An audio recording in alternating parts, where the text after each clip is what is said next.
Assalamualaikum warahmatullahi wabarakatuh. Selamat datang di channel Kang Selamat. Kali ini Kang Selamat akan menceritakan sebuah kisah yang berjudul Pancasona. Cerita ini ditulis oleh Tia Ratani. Sebelum kita masuk ke ceritanya, buat kalian yang belum subscribe channel ini, tekan tombol subscribe-nya terlebih dahulu dan tekan tombol notifikasinya agar kalian tidak ketinggalan cerita seram lainnya dari Kang Selamat. Juga jangan lupa share sebanyak-banyaknya. Gak usah berlama-lama lagi, langsung saja kita masuk ke ceritanya. Pancasona. Si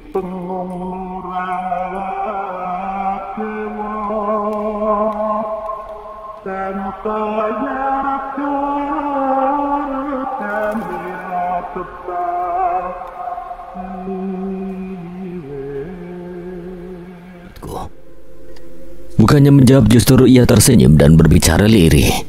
Iya, aku mau keluar. Kenapa kau tidak bisa keluar? Ia mengangguk dan menangis lagi. Jangan siksa aku lagi, aku mau keluar baik-baik.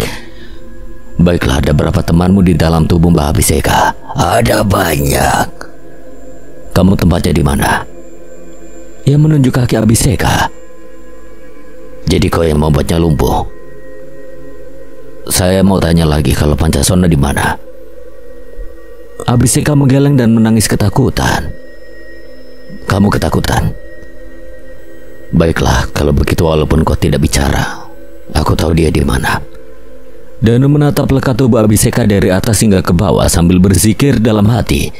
Lalu tangannya pelan-pelan menyentuh perut tepat pada ulu hati Abiseka. Tangan Danu langsung ditepis dan mata Mbak Abiseka terbuka. Hentikan anak bodoh. Tiba-tiba saja suara Abiseka berubah menjadi besar dan kasar. Katanya, kau rajanya, coba hentikan aku. Kau bodoh dan aku membantumu menyiksanya, jangan keluarkan aku. Maksudmu?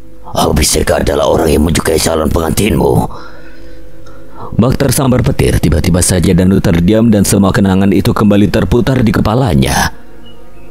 Wajah wanita cantik dengan kebaya putih menatapnya, begitu itu terlintas jelas di matanya saat menuruni tangga mendekatinya. Lalu tiba-tiba saja langkahnya terhenti, yang memuntahkan darah. Berlari kembali ke kamar dan mengunci dirinya sendiri dan meloncat dari balkon kamar. Danu menahan sakit kepala dan dadanya yang sesak. Ia tengah berperang dengan dirinya sendiri dan Pancasona. Tawa itu semakin keras memenuhi ruangan itu. Isman berlari cepat membantu memegang tubuh Danu. Ustadz! Danu mengeluarkan air mata, masih menahan diri. Isman menggenggam erat tangan Danu. Ustadz, kami di sini. Ustadz, maafkan Bapak. Setelah sekian lama ia tidak menginjakkan kakinya di tanah kelahirannya, Abiseka akhirnya kembali ke Jawa untuk memenuhi syarat menambah kesaktiannya, yaitu bertapa di hutan. Semenjak anaknya beranjak dewasa, kekuatannya berkurang dan badannya melemah. Itu karena ia tidak sampai hati mempersembahkan anak semata wayangnya menjadi dayang tuanya itu. Meski ia tidak pantas disebut ayah untuk anaknya karena sikapnya yang kasar dan tidak pernah memberikannya kasih sayang, tapi kadang hati kecilnya itu ingin sekali memeluk dan menyayanginya. Namun seperti tertahan yang ada justru perlakuan kejam yang ia lakukan padanya. Andai saja istrinya itu tidak mampu menahannya dan selalu menjadi tameng anaknya, mungkin dayang anaknya itu sudah mati. Tapi jika dayang tidak mati, maka kekuatannya lah yang akan lenyap. Untuk itu ia meminta waktu lebih lama lagi untuk memberikan anaknya pada tuanya itu dan mengembalikan kesaktiannya. Angin kuat itu datang, bahkan beberapa ranting pohon yang rapuh patah dan berterbangan. Sebagai tanda tuannya, ia panggil telah datang untuk menemui hambanya. Kau sudah berjanji Abiseka, kau mencoba mengingkarinya. Tidak tuanku, berikanlah hamba waktu lebih lama lagi. Biarkan istri hamba menghabiskan waktu lebih banyak dengannya dan mendidiknya lebih baik untuk menjadi dayangmu kelak. Baiklah, dengan syarat dia tidak boleh menikah. Baik tuan, dan kembalikanlah kekuatan hamba. Baiklah, akan ku kembalikan kekuatanmu dan kau lakukan puasa untukku. Siap tuan. Abhisheka menghabiskan 40 hari di dalam gubuk yang berdiri di tengah hutan untuk menjalani puasanya. Setelah itu ia merendam tubuhnya ke dalam sungai dan berjalan kembali ke desa. Saat di perjalanan untuk mengunjungi rumah temannya, ia berpapasan dengan gadis cantik yang membuatnya jatuh cinta pada pandangan pertama. Lalu bertanya pada sang teman tentang keberadaan gadis itu. Dia memang kembang desa di sini. Kenapa memang? Ingat umur, Bi. Lagian dia juga udah mau nikah, jadi nggak ada kesempatan untuk kamu aneh-aneh. Semua bisa kulakukan jika aku mau. Sejak hari itu Abhisheka sering mencari kesempatan untuk bertemu dengan gadis yang bernama Juanita itu. Saat Juanita dan sang ibu pergi ke pasar, Abhisheka terus saja mengikuti hingga membuat keduanya risih. Tak sampai di situ saja, ia juga mendatangi rumahnya untuk bertamu, lalu bapaknya yang menyambutnya dengan baik tidak mau berpikiran jelek. Ia mencuri-curi pandang pada Juanita saat gadis itu memberikan minum, dan ibunya mengetahui itu. Bahkan sesekali ia melihat anaknya juga membalas tatapan dari pria yang sudah tua ini. Tak banyak yang dibicarakan, Abhisheka pamit pulang. Namun karena sang ibu yang sudah risih lalu memberi peringatan untuk tidak mengikutinya lagi dan jangan bertamu lagi. Suaminya mengatakan untuk tidak berbicara kasar kepada tamu dan jangan berprasangka buruk. Dia ini ngikutin kami kemana-mana, Pak. Ke pasar sampai balik ke rumah, pasti ada niat jahat. Saat kedua orang tuanya itu berada di depan rumah dengan Abhisheka, Juanita memperhatikan dari kaca dan menatap lekat pria itu. Ada gejolak dari hatinya ketika mata mereka bertemu.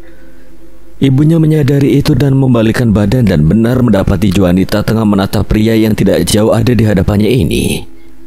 Sudah pulang sana? Bentak ibunya lalu masuk ke dalam rumah menutup pintu dengan keras. Dan mendapati Juanita tengah membelakanginya dan berjalan masuk ke dalam kamar. Ia sudah merasa ada yang aneh dengan sikapnya. Ia mencoba bercerita pada suaminya, justru ia yang dimarahi karena berpikir berlebihan. Malam itu Abhisheka kembali ke hutan untuk bertapa dan membuat Juanita membalas perasaannya. Sentuhan yang ia lakukan beberapa kali pada gadis itu nampaknya tidak berhasil. Kini ia bertekad untuk membuat Juanita menjadi miliknya dengan modal selembar selendang berwarna kuning milik gadis itu. Juanita gelisah dalam tidurnya, tubuhnya basah oleh peluh keringat. Pria yang bertemu ke rumahnya tadi terlintas jelas di benaknya memenuhi mimpinya.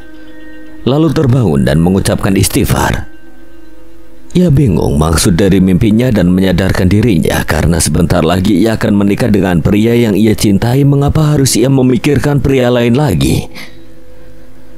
Sekali lagi Juanita dikejutkan oleh suara ketukan pintu dari luar dan terdengar suara ibunya.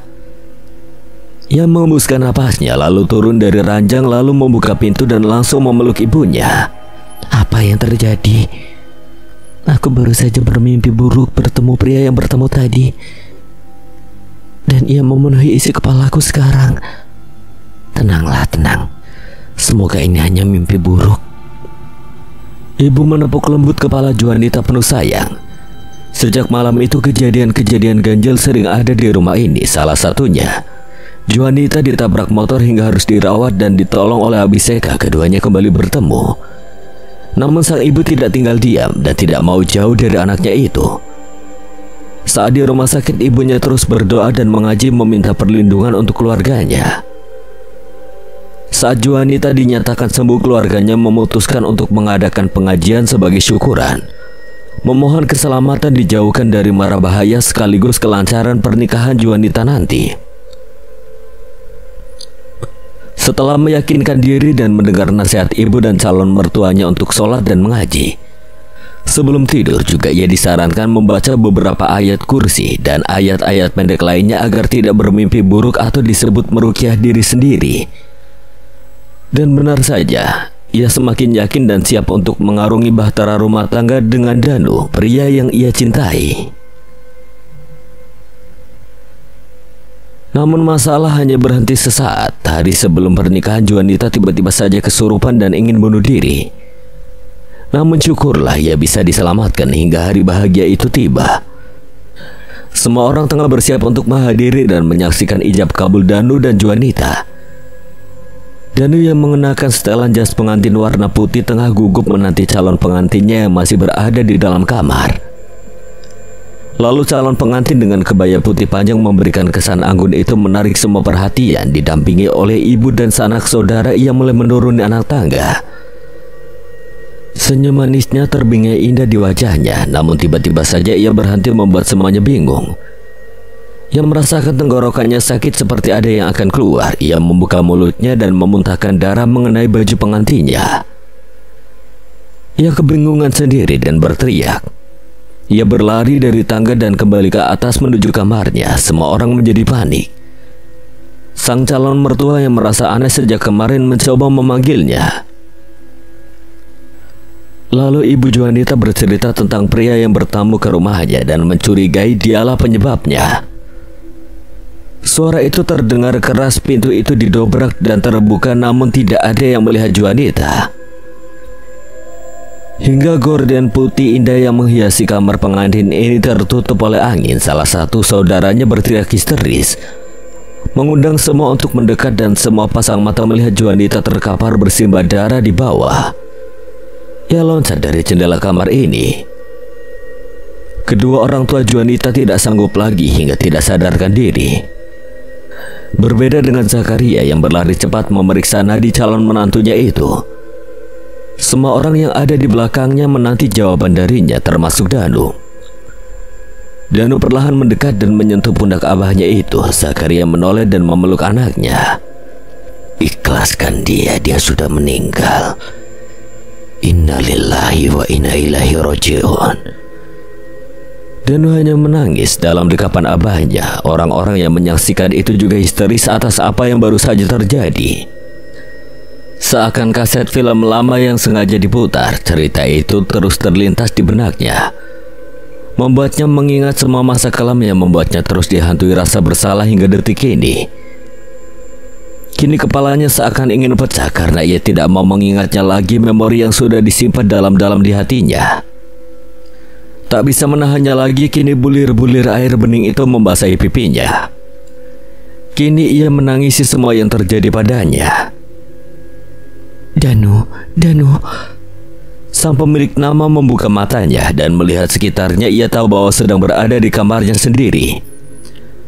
Tangannya sudah rentah milik ibunya itu menyentuh lengannya. Ia mendapati ibunya tengah duduk di samping ranjangnya dengan wajah penuh rasa khawatir. Ibu. Wanita parubaya itu menengadahkan wajahnya. Kau sadar, terima kasih nak. Alhamdulillah. Ia langsung memeluk anaknya. Suaranya yang terdengar itu membuat orang-orang yang berada di luar kamar ikut bahagia. Ibu. Danu menangis di pelukan ibunya itu. Entah sudah berapa lama ia tak sadarkan diri hingga sangat merindukan pelukan ibunya. Isman yang mau masuk ke dalam kamar mendengar isak tangis itu mengurungkan niatnya dan tetap berdiri di depan pintu. Aku tadi bermimpi sangat panjang. Ingin sekali aku mengakhiri mimpi itu secepatnya dan bangun lalu memelukmu. Ibu di sini, nah, apa yang kau mimpikan? Danu hanya diam nampak berpikir, lalu ibunya kembali menyadarkannya untuk tidak melamun. Ya sudah, nanti saja ceritanya, kamu istirahat dulu. Mau makan apa? Ibu beranjak dari duduknya untuk mengambil minum, namun tangannya ditahan oleh Danu. Duduklah kembali, Bu. Ada yang ingin aku ceritakan. Wanita itu cukup bingung dan kembali duduk menanti cerita anaknya yang nampak tengah serius itu. Ada apa ini, nak? Mengapa takdir ini terjadi padaku? Ibu tidak mengerti maksudmu. Abiseka, pria yang aku tolong itu, dia adalah... Danu menarik napasnya dalam untuk meyakinkan diri meneruskan kalimatnya itu, sedangkan ibu masih saja bingung. Dia adalah dukun yang membunuh Juanita. Apa maksudmu, nak? Bagaimana bisa? Danu hanya mengangguk meyakinkan. Dia yang melakukannya pada Juanita dan padaku. Dan mengapa aku harus bertemu dengannya setelah sekian lama? Dukun yang merenggut nyawa calon istriku. Dan mengapa aku harus menolongnya sekarang? Mengapa, Bu? Mengapa aku harus menolong dukun itu? Dukun yang menghancurkan hidupku. Dia pria yang hina. Melihat anaknya seperti itu membuat sang ibu sangat sedih. Ia tidak tega melihat putra semata wayangnya menjadi seperti ini dan terus menyalahkan takdir. Danu, jangan seperti itu. Biarkan saja ia disiksa oleh apa yang ia perbuat. Biarkan saja. Danu, tenang nak. Semua sudah ketentuannya. Kita tidak bisa memaksa untuk bertemu siapa di dunia ini. Bukankah semua sudah atas izinnya? Ibu yakin kau lebih mengerti. Ini adalah cobaan hatimu. Allah ingin mencoba keikhlasanmu dan menolong pria yang menyakitimu. Ibu tahu perasaanmu, nak. Sekarang ibu tidak akan memaksamu lagi. Semua terserah padamu untuk menolongnya atau tidak. Tapi sekarang kau tenangkan dulu pikiranmu dan istirahat. Wanita itu melepaskan pelukannya dan beralih ke nakas untuk menuangkan air minum. Sementara itu Isman yang sejak tadi berdiri di depan pintu terkejut dengan cerita Danu yang terdengar. Lalu kehadiran Dayang yang tiba-tiba ada di sebelahnya. Wanita itu ingin menerobos masuk. Untuk saja Isman dapat menahannya, namun Dayang tetap tidak mau kalah. Oke, sabar, tenang mbak, kita masuk bersama, oke? Isman mencoba bernegosiasi. Isman membuka kenop pintu itu pelan dan masuk. Ia melihat Danu tengah menyandarkan tubuhnya di atas tempat tidur sambil minum. Syukurlah Ustadz sudah siuman. Apa masih ada yang sakit? Apa kita panggil dokter lagi? Tidak usah Isman, cukup. Cukup, aku hanya kelelahan. Botolin pus ini saja sudah cukup. Kau tahu kan sakitku ini di luar nalar. Iya Ustadz, istirahat dulu, jangan dipikirkan dulu. Maafkan saya Ustadz. Dayang bergerak ke samping dari belakang tubuh Isman. Danu menarik napas dalam melihat Dayang yang sejak tadi bersembunyi di balik tubuh Isman. Isman menumpukan kedua tangannya meminta maaf. Ia memberi isyarat jika sejak tadi sudah menahan Dayang untuk menemuinya. Nah, Dayang juga datang, boleh sini mendekat. Ucap ibunya ramah. Keduanya mendekat melihat Danu yang terlihat masih pucat. Maafkan saya, Dan. Maaf, tadi tidak sengaja saya mendengar bahwa Bapak. Nanti saja bicaranya, nak. Tiba-tiba saja Dayang menangis. Ia tidak kuasa menahan air matanya sejak tadi. Sebenarnya dari semalam ia terjaga khawatir akan kesehatan Danu yang tiba-tiba saja tidak sadarkan diri saat membantunya. Ibunya mencoba mengelus belakang tubuh Dayang untuk tenang dan jangan menangis.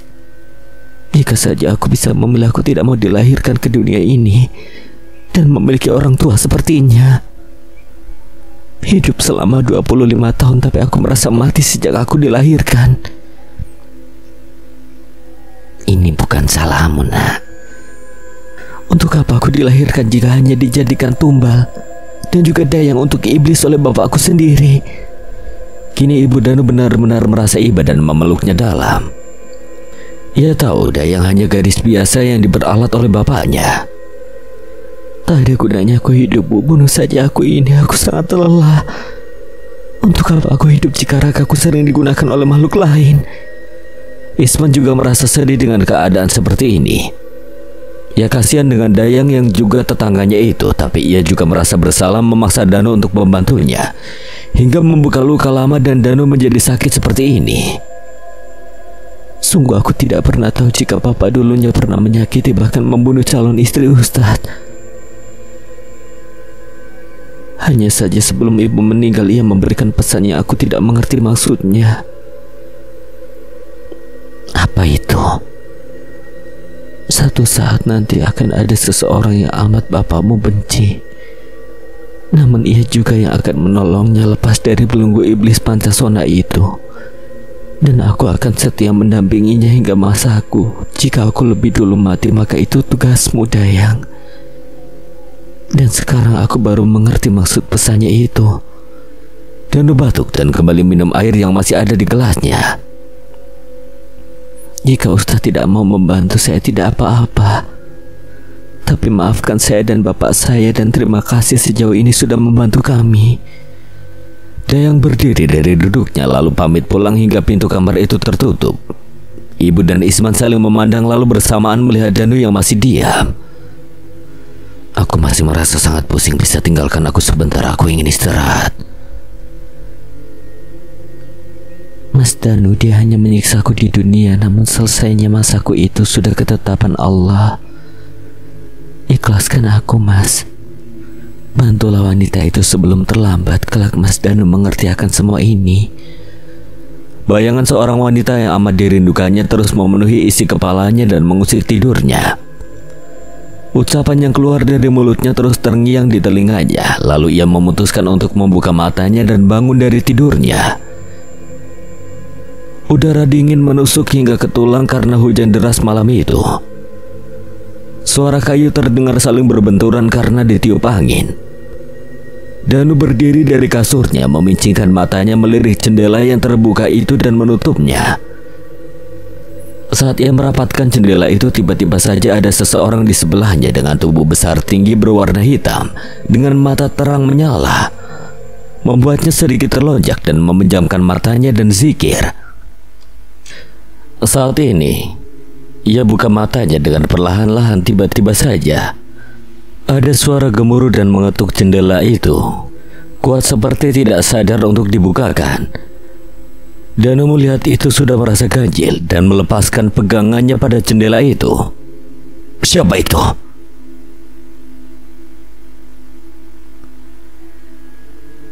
Ustadz, ini saya. Lagi-lagi Danun mengernyitkan dahi dan merasa aneh untuk apa seorang perempuan tengah malam menembus hujan deras untuk menemuinya. Buka Ustadz, ini saya Dayang. Kau bukan dirinya. Kenapa Ustadz tidak mau membantu saya? Saya kehujanan, saya rasa mau mati kedinginan di sini. Hanya Ustadz yang bisa membantu saya.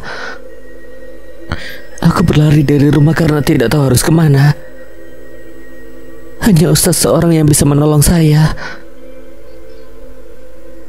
Entah mengapa tangan Danu mendorong jendela itu dan benar ia melihat Dayang yang kebasahan dengan pakaian hitam dan jilbab hitam. Ia masih terus menangis menanti pertolongan orang yang ada di hadapannya. Ustadz belum sepenuhnya mengikhlaskan apa yang menimpa Ustadz dulu. Dan hanya dia menelisik wajah pucat Dayang yang kini menengadahkan wajahnya. Maafkan saya Dayang. Lantas mengapa kau masih mempertimbangkannya?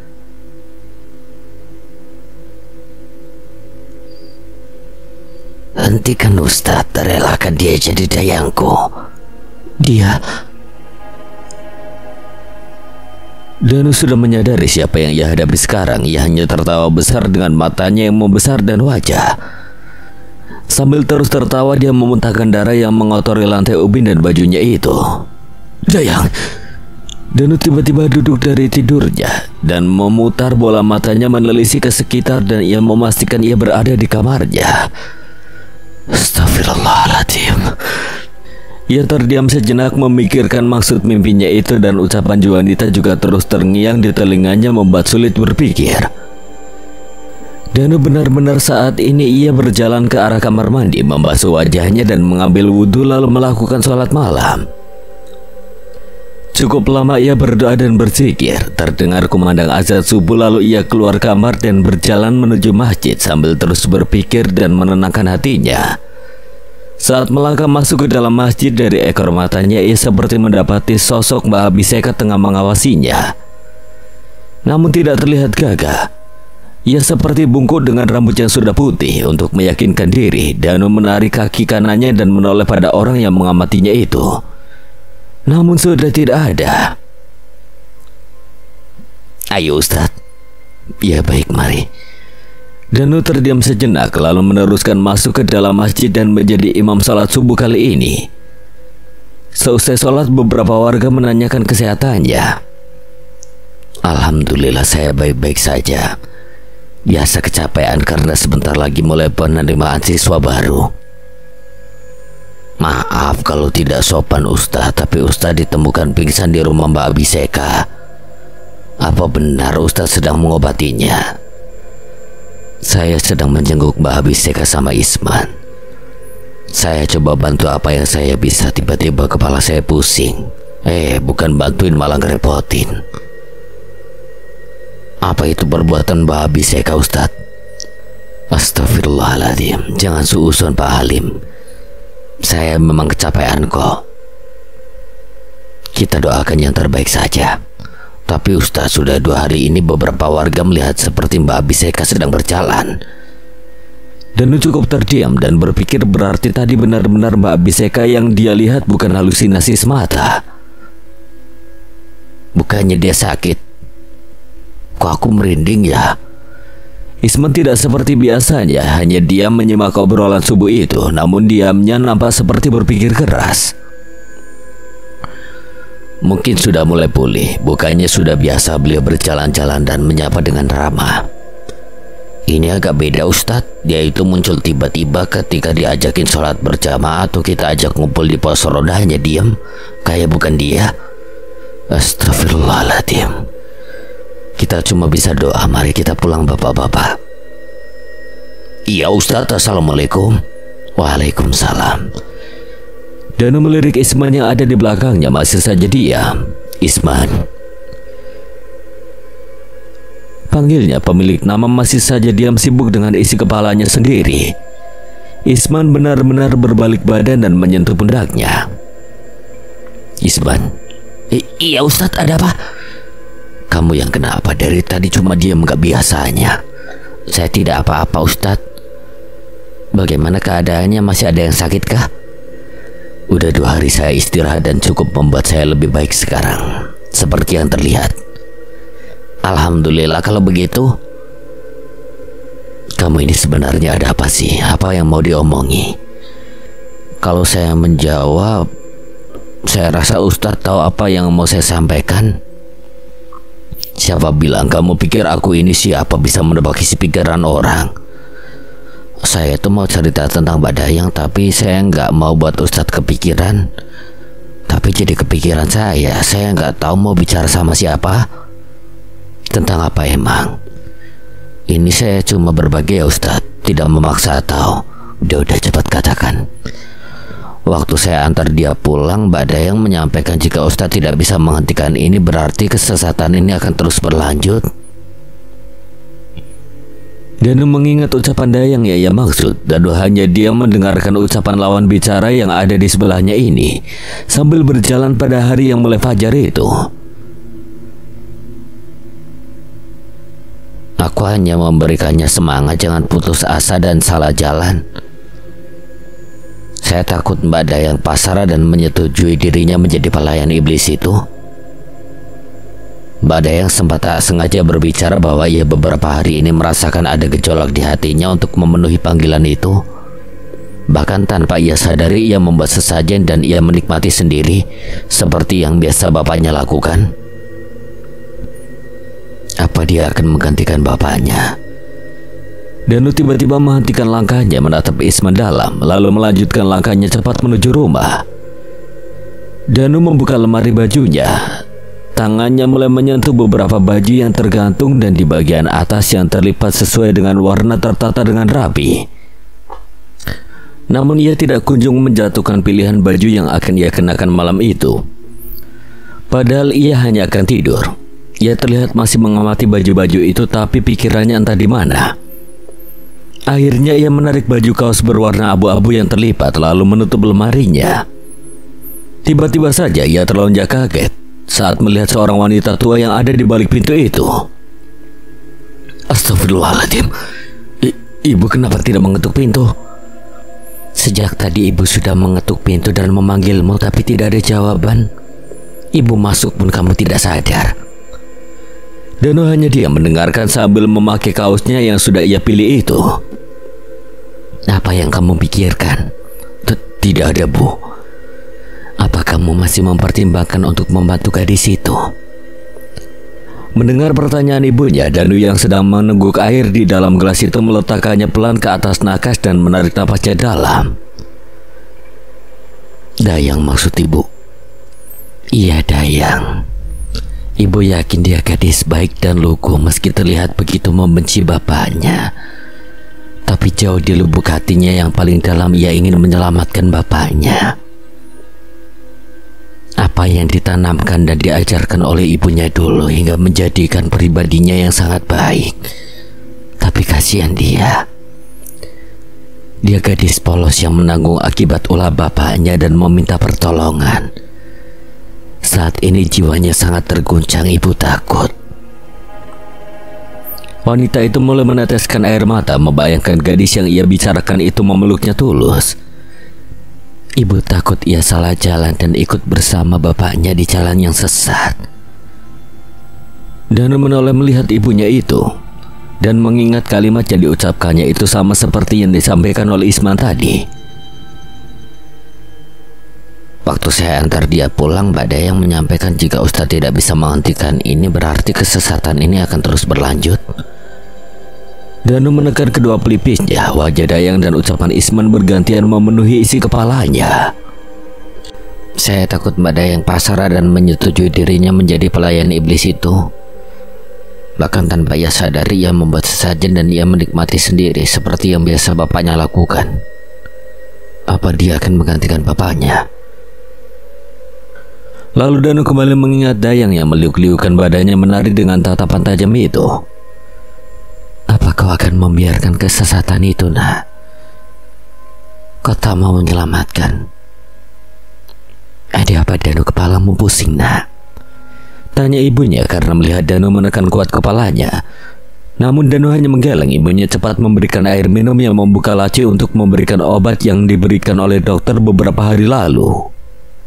Setelah meminum itu, ia sedikit lebih tenang dan berusaha terlihat baik-baik saja di depan ibunya itu. Sebenarnya aku tidak ingin membantunya, tapi hatiku terus memanggil untuk menolongnya.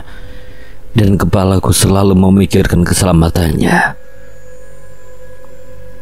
Aku diam di rumah, tapi pikiranku melayang jika aku mendiamkannya, benar kata ibu. Aku membiarkan kesesatan terjadi pada saudara-saudara kita. Danu mohon doa ibu saja untuk Danu, agar Danu bisa menolongnya dari ikhlas akan masa lalu itu dan tidak menjadi manusia yang memikirkan diri sendiri. Ibu tahu apa yang kau rasakan. Ibu tahu kau sangat tersiksakan semua ini. Tapi percayalah, tidak ada yang merugi untuk berbuat baik. Walaupun itu terhadap musuh besarmu, pasti ada hikmahnya. Benar, Bu. Ya sudah, kau istirahat, hari sudah mulai malam. Danu mengangguk dan meluruskan badannya di atas kasur dan menarik selimut. Danu berjalan keluar rumah dan bertemu Isman di depan kantornya. Lalu keduanya berjalan melihat proses pengerjaan gedung-gedung yang dibangun hampir selesai. Bagaimana Isman? Apa sudah banyak yang mendaftar? Lumayan Ustadz, progresnya berjalan sangat baik. Terima kasih Isman, sudah sangat membantu. Kalau untuk bangunan bagaimana? Untuk bagian belakang, kamar-kamar calon santri, kamar mandi, dan beberapa kelas sudah selesai. Hanya musola khusus santriwati ini saja yang masih proses melantai. Alhamdulillah, semoga pesantren ini bisa membawa berkah dan bisa menjadi lembaga pendidikan yang baik. Amin ya Allah. Mari Isman ikut saya. Kemana Ustadz? Ke rumah Dayang, kita akan membantunya. Serius Ustadz? Ayo cepat. Ustadz baik-baik saja kan? Sangat baik Isman, kita harus cepat menolongnya Isman sebelum terlambat. Hanya memakan waktu sekitar 3 menit, keduanya sampai di depan rumah dan toko juga buka, namun tidak ada orang di sana. Isman memanggil gadis yang biasa menjaga toko itu, namun tidak ada jawaban. Tiba-tiba saja, tolong. Gadis, itu gadis Ustadz. Isman menoleh ke samping dan mengangguk, dan tanpa membuang waktu keduanya menghampiri pintu itu. Karena suara gadis yang lantang dan histeris mengundang beberapa warga datang untuk melihatnya, Isman meminta pertolongan untuk membantu membuka pintu itu. Setelah beberapa kali mencoba, akhirnya pintu itu terbuka dan menampilkan gadis yang terlihat kacau. Dia masih mengatur napasnya dan mulai berbicara. Badai yang menari di sana, dia memaksaku menemaninya menari. Katanya untuk merayakan karena memutuskan jadi Gadis selimbung ke tubuh Isman yang langsung dibantu oleh beberapa warga di sana. Menari apa tuh maksudnya? Bapak-bapak, saya mohon bantu gadis dan tunggu di sini. Saya dan Isman akan masuk. Danu melangkahkan kakinya masuk ke dalam rumah besar dan sekarang berada di depan pintu kamar Abhisheka. Pintu itu tiba-tiba terbuka, namun gelap, tidak ada cahaya. Isman meraba dinding yang ada di sebelah pintu mencari saklar lampu, namun nihil. Meski beberapa kali ia tekan saklar itu, lampu tetap tidak menyala. Lalu jendela itu terbuka sedikit dan menampakkan siluet seorang perempuan yang mengenakan rok dan baju kemben Jawa yang di lehernya ada selembar selendang berwarna merah. Rambutnya yang disanggul memperlihatkan lehernya yang jenjang, wajahnya nampak begitu ayu. Mbak Dayang. Danu menahan langkah Isman dan menggeleng seperti sudah kebiasaan Isman mengerti maksud dari Danu. Lalu Dayang kini berkidung yang terdengar merdu, bahkan orang-orang di luar heran dan bertanya-tanya siapa pemilik suara indah itu. Apa kau mulai menunjukkan diri sekarang? Dayang berhenti berkidung dengan menoleh ke arah kanan sedikit dan lewat ekor matanya ia berbicara. Aku mesti di Dayang tuanku, kabeh wis telat. Iku kabeh salahmu. Percuma mulia. Dayang terus tertawa dan warga yang ikut mendengar juga merinding. Pria tua yang sejak tadi terbaring di atas kasur mendengar suara ribut-ribut mengusik tidur panjangnya. Ia membuka mata pelan dan mendapati putrinya kini berdandan layaknya pelayan kerajaan. Sedang tertawa namun tatapannya kosong. Ia mengingat permintaan tuan yang selama ini ia sembah. Namun hingga detik ini ia belum menyetujui perjanjian itu. Ingin sekali ia berteriak namun tidak ada yang mendengarnya. Kini ia melihat pemuda yang berdiri di sebelah kasurnya. Dengan sekuat tenaga ia menggerakkan tangannya menyentuh kaki pemuda itu. Saat ia berhasil menyentuh tubuh pemuda itu, pemiliknya berteriak karena terkejut. Namun suaranya itu membuat semua pasang mata yang ada di kamar itu memperhatikannya. Tolong dia. Dayang, kuasai dirimu. Semua belum terlambat. Kau dengar bapakmu saja tidak merelakan kau mengabdi pada iblis itu. Mendengar itu Dayang benar-benar membalikkan badannya menghadap Danu. Ia kembali tertawa yang membuat Danu dan Isman menutup telinga kuat. Karena suaranya sangat nyaring membuat keduanya sakit kepala. Tiba-tiba saja sosok Dayang menghilang dan terdengar suara teriakan dari kamar yang terdapat di ruang belakang. Ustadz. Isman memanggil Danu namun kakinya ditahan oleh Abhisheka yang mengeluh sakit perut. Danu cepat membuka jendela itu lalu keluar dari kamar dan menghampiri kamar lainnya di tempat suara teriakan itu berasal. Danu mengetuk pintu itu berkali-kali namun tidak terbuka. Ia masih meneguhkan hatinya dan terus berzikir sambil terus menekan handle pintu itu. Dan akhirnya terbuka. Ia mendapati Dayang tengah duduk di atas kasur membelakanginya. Tubuhnya bergetar karena menangis. Pelan-pelan ia memutar kepalanya menoleh menghadap Danu. Wajahnya begitu pucat, terdapat lingkaran hitam di matanya seperti orang kelelahan. Apa yang sebenarnya terjadi padaku, Ustaz? Aku sangat lelah sekali. Tenanglah, sabar, kami akan membantumu. Baru saja ia melangkahkan kaki, angin kuat itu menghantam tubuh Danu ke dinding dengan keras. Danu tersandar di dinding dan di sudut bibirnya mengeluarkan darah. Dayang berlari cepat menghampirinya dan membantunya duduk. Ustadz, bangunlah dan pergi, jangan kemari tinggalkan kami. Kami tidak apa-apa, ini bahaya untuk Ustadz. Dengan rasa perih di bibirnya dan masih mengatur napasnya, Danu melihat wajah Dayang dari jarak yang sangat dekat. Ia melihat matanya yang terus mengeluarkan air mata kesedihan. Wajah penuh khawatir dan kebingungan membuat Danu sadar gadis ini benar-benar baik dan sangat membutuhkan pertolongan. Danu perlahan membenarkan posisinya, berdiri dan menggeleng. Tidak, Dayang. Saya tidak apa-apa. Kamu tidak apa-apa. Seperti tertegun sendiri, Dayang melepaskan tangannya dan ekspresi wajahnya berubah dan menggelengkan kepala. Aku Dayangnya. Bukan kau masih Dayang manusia biasa milik Allah, bukan milik makhluk lain. Tetapi Bapak. Mbak Abhisheka. Danu berjalan cepat sambil mengajak Dayang kembali melihat Abhisheka dan Isman. Keduanya terkejut melihat Abhisheka mengamuk. Ia menggerakkan tubuhnya kuat dan terus mengeluarkan sumpah serapah dalam bahasa Jawa, namun ditahan oleh Isman dan beberapa warga. Kini ia menangis sejadi-jadinya meminta dilepaskan dan ingin lari. Melihat keadaannya, Dayang kembali menangis. Dayang, tolong Bapak, perutku sakit. Ustadz, Mbah Abiseka. Panggil Danu, pria itu hanya mengangguk. Lepaskan pelan-pelan. Sekarang Mbah Abiseka, saya minta tetap sadar dan bicara baik-baik sama Pancasona untuk keluar baik-baik. Pancasona. Bisik-bisik dari beberapa warga yang menyaksikan itu saling bertanya karena masih bingung apa maksud yang dibicarakan antara Danu dan Mbah Abiseka. Isman menginstruksikan dengan jari telunjuknya untuk diam, jangan membuat keributan. Isman juga mengajak Dayang untuk mendekat. Abiseka yang melihat anaknya itu kembali menangis dan memegangi tangan anaknya, ia berusaha mengucapkan maaf meski kesulitan. Dayang di sini, Pak. Dayang tidak apa-apa. Dayang maafin Bapak. Mbah Abiseka, saya tanya, Mbah ikhlaskan kalau dia pergi dari Mbah? Mbah dengar, kalau dengar mengangguk atau menggeleng saja. Danu nampaknya mengerti bahwa berat rasanya bagi Abiseka untuk berpisah dari ilmunya yang ia percayai sudah menyatu dengan dirinya. Bapak ikhlaskan saja, Dayang tetap menyayangi Bapak. Kalau dia pergi berarti aku juga pergi. Aku belum mau. Aku ingin bertobat. Abiseka menekan perutnya sendiri. Sungguh hidup dan mati manusia milik Allah.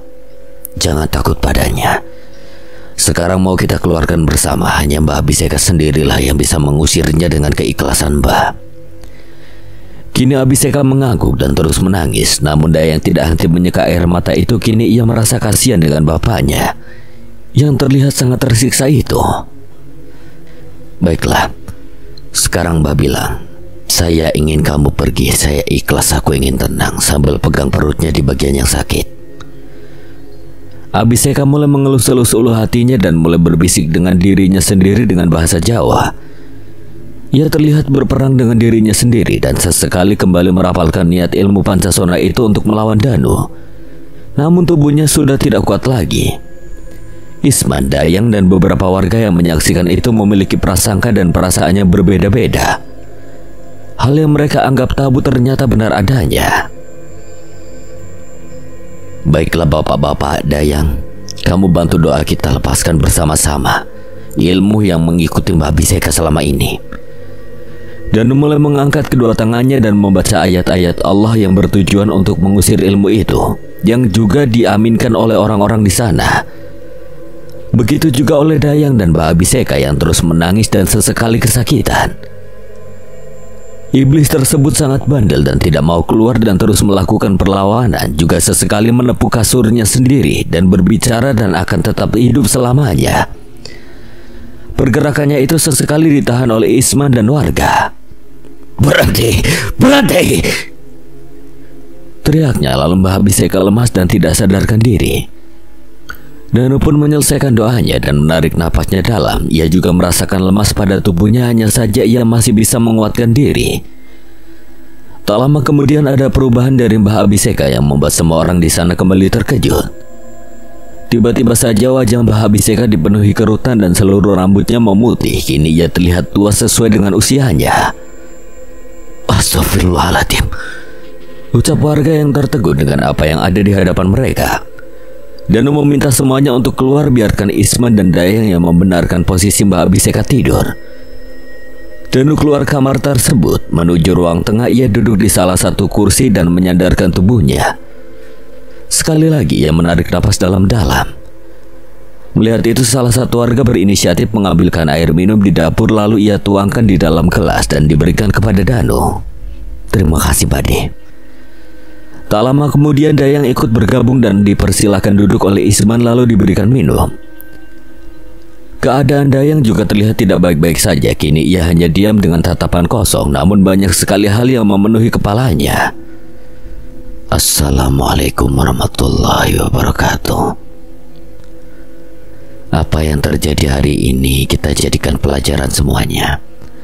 Biar tidak simpang siur, saya jelaskan sedikit.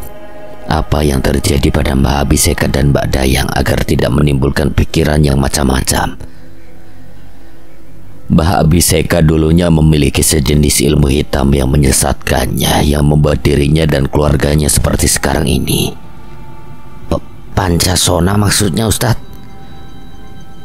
Astagfirullahaladzim. Setiap orang yang mengamalkan atau memiliki ilmu sejenis ini pasti ada dampak atau resiko yang diterima. Di satu masa mungkin ilmu ini membantu atau mengabulkan keinginan pemiliknya. Tapi di satu masa lainnya ilmu hitam itulah yang akan membawa bencana dan mengancam pemiliknya seperti yang terjadi pada Mbak Abiseka. Jadi perut Mbak Abiseka sakit itu bukan sakit lambung? Ilmu Pancasona itu merusak lambungnya. Biasanya ilmu amalan-amalan tertentu seperti ini yang ia lakukan sendiri akan bersarang atau menempati area perut serta ulu hati pemiliknya. Itulah penyebab beliau selalu mengeluh sakit perut. Dan ilmu-ilmu lainnya hanya beliau yang tahu akan bersarang atau memilih tempat yang mereka sukai, dan itu akan menyakiti pemiliknya juga. Maaf sekali lagi Ustadz, biar kami tidak menduga-duga, kami bertanya satu kali lagi karena pertanyaan ini sejak tadi mengganggu kami dan kami mengalaminya secara langsung. Tadi kami mendengar seorang perempuan bernyanyi tembang Jawa. Itu siapa? Apa kami hanya berhalusinasi? Mendengar itu, Dayang menengadahkan wajahnya, merasa bahwa apa yang dipikirkan oleh Aryo dan warga lainnya itu benar. Danu memperhatikan sikap Dayang yang nampaknya keberatan membahas masalah itu. Tapi apabila tidak dijawab, pasti pertanyaan itu akan terus muncul. Itu tidak ada yang gratis jika sudah berurusan dengan ilmu hitam seperti itu. Iblis yang disembah Mbak Abiseka meminta Mbak Dayang sebagai pelayannya. Ini saya jelaskan lagi khusus untuk Dayang. Jangan berputus asa dan jangan mudah termakan omongan iblis yang terus berbisik padamu. Bapakmu tidak setega itu, dia menyayangimu, dia tidak akan menyerahkanmu. Tapi mungkin pernah terbesit beliau ingin menyerahkanmu, tapi seiring waktu berjalan ia amat menyayangimu hingga detik ini. Bagaimana bisa Ustadz? Bapak sendiri yang waktu itu berbicara bahwa aku hidup hanya untuk menjadi hamba dari iblis itu. Ini memang sulit untuk dipahami. Yang waktu itu berbicara adalah makhluk lain, dan yang menangis tadi adalah Mbak Abiseka. Ia meminta tolong untuk anaknya diselamatkan. Ia sudah mengaku salah, hanya saja saat ini ia belum bisa menguasai dirinya sendiri. Ada kemauan yang kuat dari Mbak Abiseka untuk berubah menjadi lebih baik dan ingin melepaskan ilmu itu. Karena itu, iblis itu mulai mempengaruhimu untuk menyerahkan diri secara sukarela. Dayang hanya menggelengkan kepalanya untuk mencerna penjelasan Danu. Otak dan tubuhnya sudah sangat lelah karena kejadian-kejadian aneh yang menimpanya. Saya tahu ini sulit bagi kamu, dan jangan pernah berpikir untuk putus asa, terus ikhtiar di jalan Allah dan percaya kepadanya. Yang sudah terjadi biarlah terjadi, petik hikmahnya, dan setelah ini semoga tidak ada gosip yang bukan-bukan. Kasihan Dayang, kita doakan yang terbaik. Tiba-tiba saja terlintas bayangan-bayangan makhluk bertubuh besar dengan mata tajamnya bergantian dengan Abiseka yang mengeluh kesakitan melintas di kepalanya, membuat Danu memejamkan mata dan memegangi kepalanya karena terasa sakit. Ustaz, tidak apa-apa. Tidak, mungkin saya kecapean. Saya antar pulang, Ustaz. Kembali ia mengingat Abiseka yang mengeluh sakit dan menepuk-nepuk kasurnya keras. Matanya seolah ingin memberitahu sesuatu. Tidak usah, saya tidak apa-apa. Dayang, apa boleh saya menanyakan sesuatu? Kenapa tempat tidur Mbak Abiseka tidak menggunakan dipan? Sejak dulu memang tidak pernah menggunakan. Bapak juga membenci jika tempat tidurnya jauh dari lantai. Kenapa? Lagi-lagi lintasan Abiseka yang menepuk kasur itu ada di benaknya. Danu mulai yakin pasti ada alasannya. Saya tidak tahu. Memangnya kenapa, Ustadz? Entahlah. Danu masih mencari tahu jawabannya dengan mengingat semua tentang Abisena, mulai dari ucapannya dan kebiasaan anehnya itu. Tanah Pancasona, tanah, bumi, dan Pancasona. Saat Mbak Abiseka sakit tapi dia punya penawar sendiri. Pertanyaan kali ini juga mengandung perhatian oleh warga yang masih ada di sana. Dayang menengadahkan wajahnya kembali dan mencoba mengingatnya. Jika bapak sakit, ia selalu bilang untuk tidur cukup lama agar kesehatannya pulih. Tidak memakan atau meminum sesuatu atau juga bersemedi. Tidak hanya tidur, ia bisa tidur tanpa makan dan minum selama 7 hari 7 malam. Setelah itu ia akan sehat kembali. Astagfirullahaladzim. Apa benar Mbak Dayang? Bagaimana bisa? Pancasona adalah ilmu yang menjanjikan pemiliknya untuk hidup abadi jika ia sakit bisa memulihkan dirinya sendiri.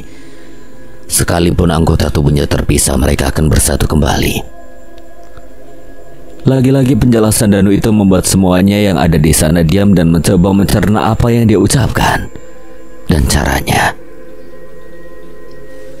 Apa caranya adalah tanah. Tanah. Apa itu alasan bapak tidak pernah mau menggunakan Difban, Ustadz? Danu menatap Dayang cukup lama seolah mereka memiliki pemikiran yang sama. Pagi-pagi sekali beberapa warga mendatangi pondok pesantren Al-Hafiz. Mereka mengambil beberapa kayu atau papan yang tertumpuk di sebelah bangunan yang hampir jadi itu. Mereka datang menawarkan diri dengan sukarela untuk membantu membuat dipan atau ranjang Mbah Abiseka sesuai dengan apa yang direncanakan kemarin. Bahan-bahan yang digunakan adalah sisa dari bahan bangunan yang digunakan untuk membuat pesantren tersebut. Ini semua adalah ide dari Ustadz pemilik pesantren itu sendiri. Terima kasih bapak-bapak sudah mau membantu. Sama-sama Man, anggap saja ini bantuan dari kami karena kami nggak bisa apa-apa. Cuma ini yang bisa kami lakukan. Saya bersyukur sekali kalau warga di desa ini kompak, tidak berpandangan buruk dengan apa yang sudah terjadi, padahal saya sangat khawatir akan hal itu. Sebelum ada penjelasan Ustadz kemarin, kita semua juga adanya suuzon terus. Tapi syukurlah semua sudah terjawab dan kita tidak berpikiran sempit walaupun Mbak Abiseka begitu. Tapi kami kasihan sama Dayang. Bener itu. Kasihan kalau dia beneran jadi itu. Mereka kembali bergotong royong membuat benda itu dan memakan waktu hingga setengah hari. Dengan hasil yang seadanya namun sangat layak dipansia pakai dan dihantarkan ke rumah Dayang. Setelah sholat duhur berjamaah, semua warga mengganti pakaian dan membawa dipan itu. Pertanyaan dari warga lain sangat banyak namun dijawab apa adanya. Untuk menghindari prasangka buruk, secara bergantian kini Mbah Abiseka diangkat dari kasurnya, dipindahkan sementara di kursi panjang yang ada di tengah. Ia terus saja menangis terseduh-seduh, seperti anak kecil karena berpisah dari tempat tidurnya itu. Melihat sikap Abiseka, Danu semakin yakin bahwa kelemahannya adalah tanah. Apa yang diceritakan oleh almarhum abahnya dulu itu benar adanya. Seorang dengan ajian ini dikatakan hanya akan mati jika tubuhnya dipisah menyeberangi sungai dan digantung agar tidak menyentuh tanah.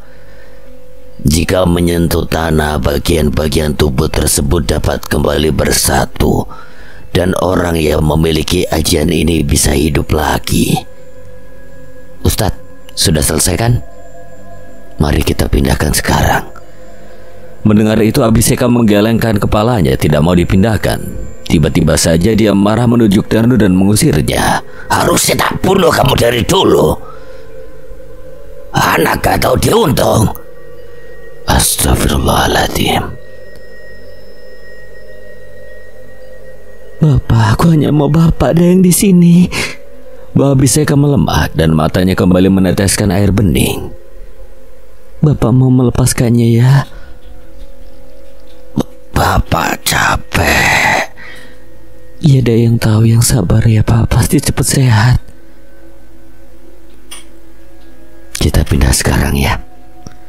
Dengan instruksi Dayang, Isman dan yang lainnya, para warga menggotong tubuh Abiseka menuju kamar yang sudah ada di dipannya.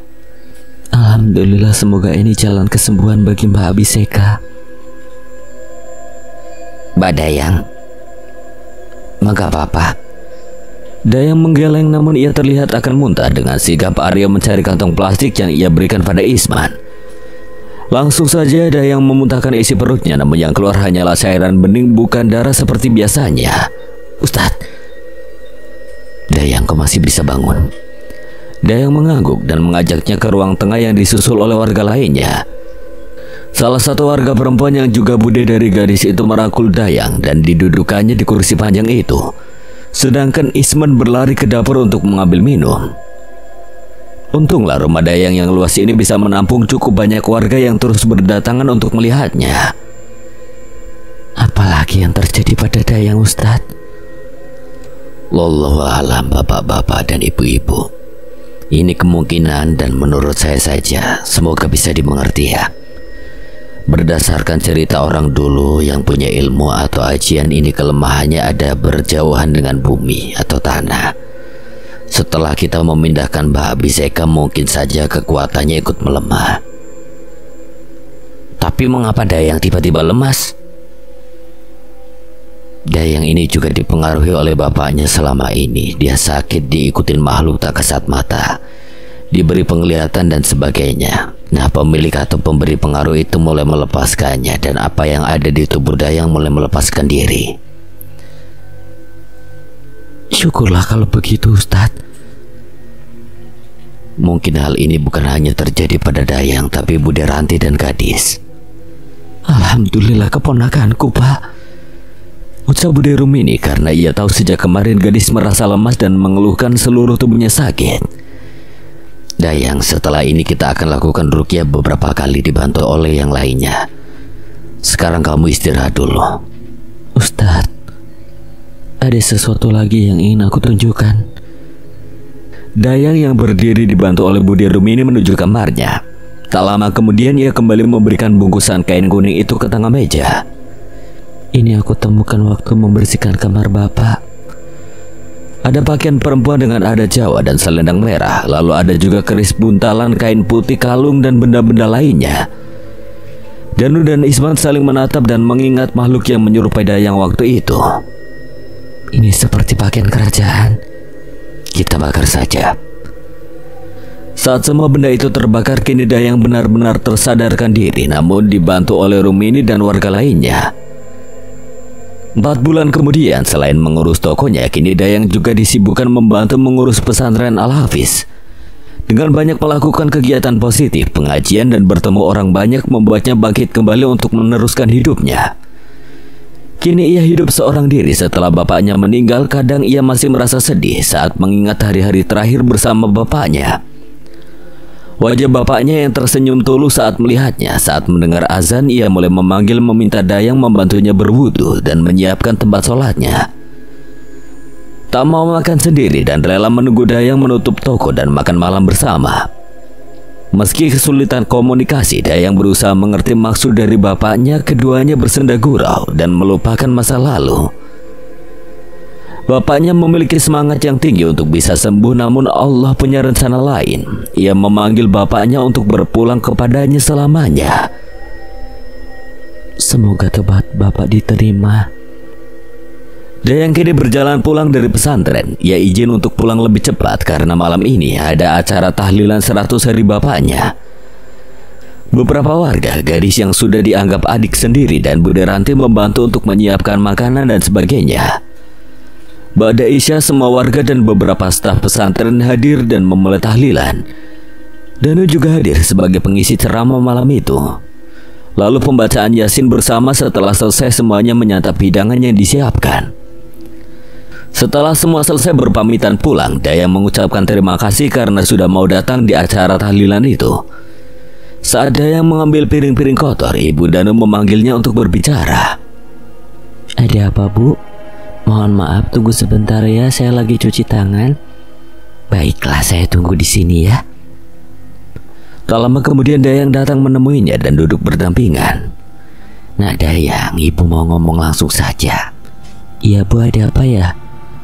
Begini, Ibu ada niat meminta kamu mau menjadi istri Danu, bagaimana? Ibu jangan bercanda, mana mungkin Ustadz mau sama saya. Kenapa ibu setuju dan suka kalau kamu mau menjadi menantu ibu? Anak ibu kan seorang Ustadz, sedangkan saya anak seorang... Jangan ngomong seperti itu. Ibu percaya sama anak ibu, ia tidak memandang orang seperti itu. Pertemukan ibu dengan bude pakdemu atau saudaramu yang lain. Dayang menunduk sedih mengingat ia tidak memiliki keluarga selain bapak dan ibunya. Saudara yang dimaksud seperti Ibu Danu ia juga tidak pernah mengenalnya. Saya tidak punya saudara, Bu. Maafkan ibu tidak bermaksud. Dayang, kamu tidak menganggap Bude? Tanya seorang wanita tiba-tiba dan bergabung dengan keduanya. Wanita itu menyentuh pundak Dayang.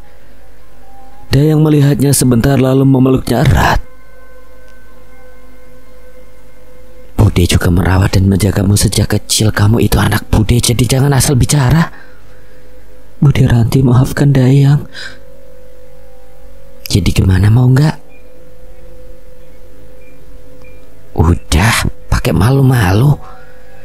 Kabar ini juga sudah terdengar keseluruhan warga dan juga staf-staf Danu di pesantren Al-Hafiz. Sore itu setelah sholat asar, beberapa warga mengucapkan selamat dan menyarankan agar niat baik itu segera dilaksanakan. Terima kasih Pak, mohon doanya. Ucap Danu saat tingkah. Ia sangat malu jika ditanya soal itu. Ingin sekali ia cepat pulang ke rumah dan menghindari pembicaraan ini. Danu cepat memakai sendalnya dan melangkah pergi. Ustadz, panggil seseorang yang sudah sangat Isman kenal. Apalagi jangan berbicara apapun. Ustadz tahu saya bakal ngomong apa?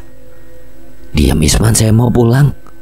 Gak nyangka ya bercandaan saya waktu itu jadi kenyataan. Kalau jadi film judulnya ini yang bagus, aku menikahi pasienku. Isman, awas kok ya. Tidak aku gaji mau. Bercanda Ustadz. Sekian.